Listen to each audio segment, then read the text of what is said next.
नमस्कार मित्रांनो, स्वागत आहे तुमचं पुन्हा एका नवीन अशा रोमॅन्टिक प्रणय कथेमध्ये. तर मग चला सुरुवात करूयात आजच्या या भागाला. मीनाक्षी आणि कायरा पिकर्स गार्डनमध्ये शिरल्या. पिकर्स गार्डन हे तिथलं एक प्रेक्षणीय स्थळ म्हणून परिचित आहे. विविध झाडं, वेली, फुलांनी नटलेलं हे एक मानवनिर्मित जंगल होतं. शहरामध्ये असूनही कुठेतरी दूर जंगलात गेल्याचा फील इथे येत होता. निसर्गरम्य अशा गार्डनमध्ये सर्वत्र शांतता होती. वेगवेगळ्या पक्ष्यांचे मधुर आवाज मनाला सुखद अनुभूती देत होते. गार्डनमध्ये प्रवेश करताच कायराचं मन शांत होत गेलं. अशा निसर्गरम्य ठिकाणी तिला सुनीलची आठवण येऊ लागली. अशा या रम्य परिसरामध्ये सुनील आपल्या सोबत असायला हवा असं तिला मनामध्ये वाटायला लागलं. तितक्यात तिला मीनाक्षीनं टोकलं.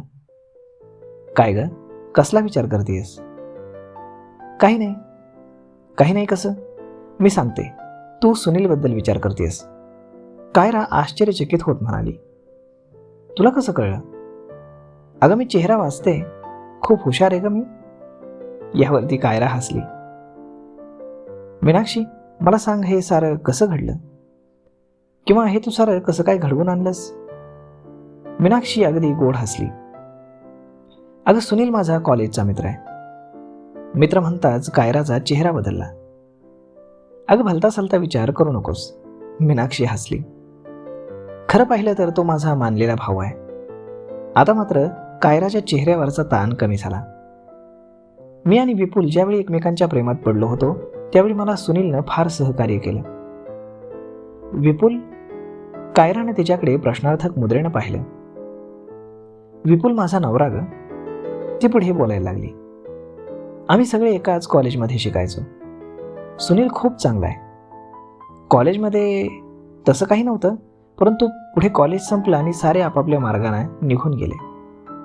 काही वर्षांनी मला कळालं की सुनीलचं लग्न झालंय, परंतु दुर्दैवानं त्याला जी बायको मिळाली ती काही चांगली नव्हती. त्यामुळे त्याचं आयुष्यच उद्ध्वस्त झालं होतं. आता अलीकडे त्यानं मला तुझ्याबद्दल सांगितलं. त्यावेळी मी त्याला सल्ला दिला, जर तू सांगतोयस तशी ती मुलगी असेल तर तू जास्त विचार न करता तिच्याशी लग्न करून घे. माझ्या बोलण्याला दुजोरा देत तो म्हणाला होता, मी आता नवीन जॉब शोधतोय. ते झालं की लगेच मी लग्न उरकून घेणार आहे. त्यानंतर मधल्या काळामध्ये आमचं काही बोलणं झालंच नाही. आणि 2 दिवसांपूर्वी अचानक त्याचा मला फोन आला. त्यानं मला देशपांडे सरांबद्दल सांगितलं. देशपांडे सरांच्या जाळ्यामध्ये तुम्ही दोघं कसे अडकला आहात याचीही कल्पना त्याने मला दिली. आणि देशपांडे सर इकडे हैदराबादला येत आहेत आणि ते तुला कशा पद्धतीने अडचणीत आणतील याचीही कल्पना त्यानं मला दिली. म्हणजे तुझा मला हॉटेलवरती असताना फोन येणं आणि हे सगळं घडणं हे पूर्णपणे पूर्वनियोजित होतं तर? हो, थँक्स, मी वाचले. अगं आपलं मन साफ असेल ना तर आपण कशालाच घाबरायचं नाही. हो, तेही खरंच आहे म्हणा. पण मला तुझ्याबद्दल सुनील कधी काही बोलला नाही. असं मीनाक्षीने विचारताच आपल्याबद्दल काय सांगावं या विचारामध्ये कायरा गढून गेली. तिच्या चेहऱ्यावरचे भाव बदलत गेले. स्वतःच्या मनामध्ये साचलेला भूतकाळ कायरा बाहेर टाकू लागली. बराच वेळ कायरा बोलत होती आणि मीनाक्षी ते शांतपणे ऐकत होती. कायरा भावनिक झाली होती. तिचा हात हातामध्ये घेऊन मीनाक्षी म्हणाली, आता तुझे दुःखाचे दिवस संपलेत. तू योग्य माणसाची निवड केलीस. सुनील खूप प्रेमळ आणि खूप चांगला आहे. हे ऐकून कायराच्या डोळ्यामध्ये पाणी आलं. थँक्यू मीनाक्षी. मी कल्पनाही केली नव्हती की तुझ्यासारखी मैत्रीण मला अशी अचानक भेटेल. या जगामध्ये ज्यांना जे काही मिळवायचं असतं ते मिळतंच. मीनाक्षी फिलॉसॉफिकल बोलायला लागली. कायरा हसली आणि म्हणाली, तू तर एकदम भारी बोलतेस, एखाद्या फिलॉसॉफीच्या प्राध्यापक असल्यासारखं. अगं फिलॉसॉफीमध्ये मी पोस्ट ग्रॅज्युएट आहे. पण आता मग तुझं सध्या काय चाललंय?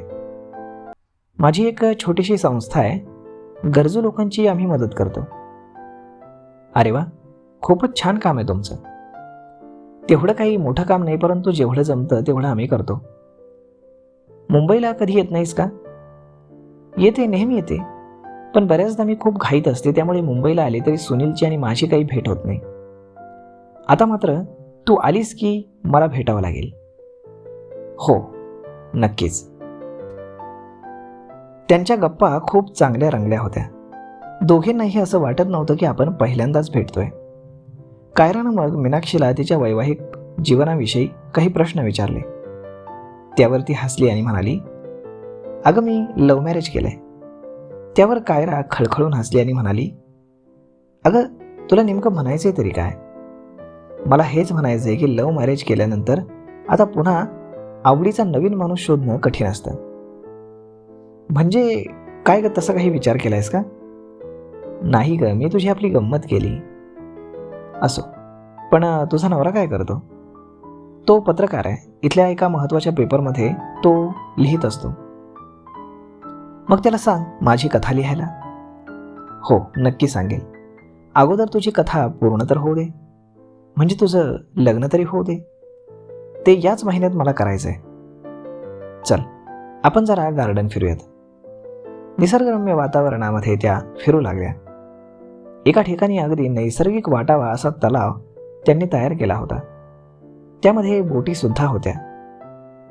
तू कधी बोटीत बसलीयस का? मीनाक्षीने विचारलं. नाही, मला पाण्याची फार भीती वाटते.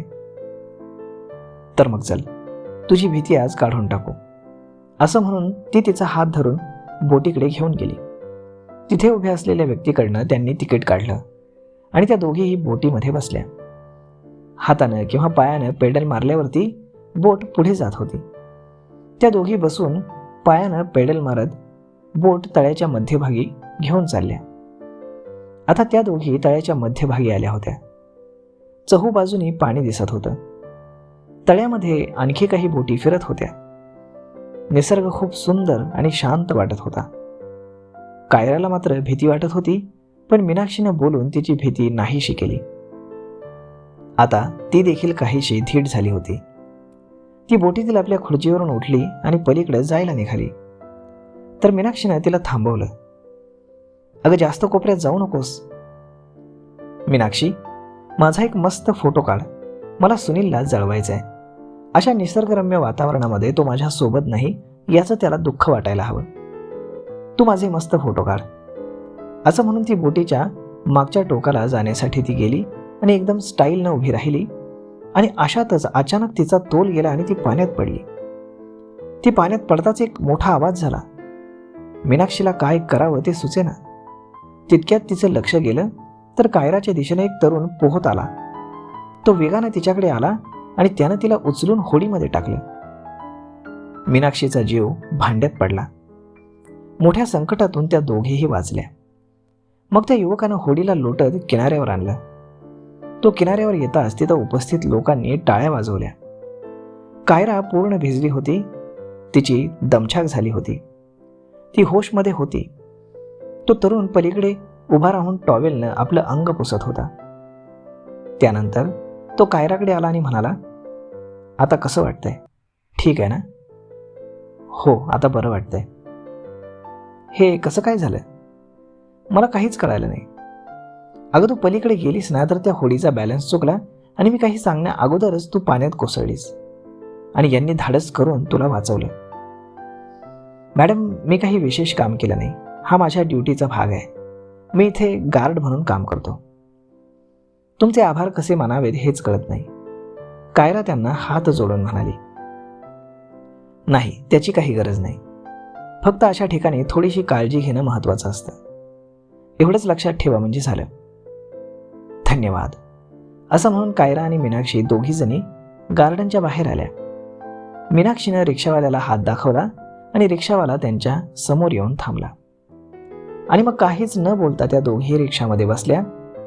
रिक्षावालीनं मीटर टाकला आणि मग त्या दोघीही मीनाक्षीच्या घरी निघाल्या.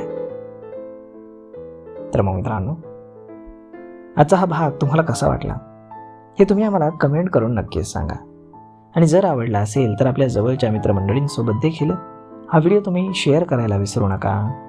धन्यवाद.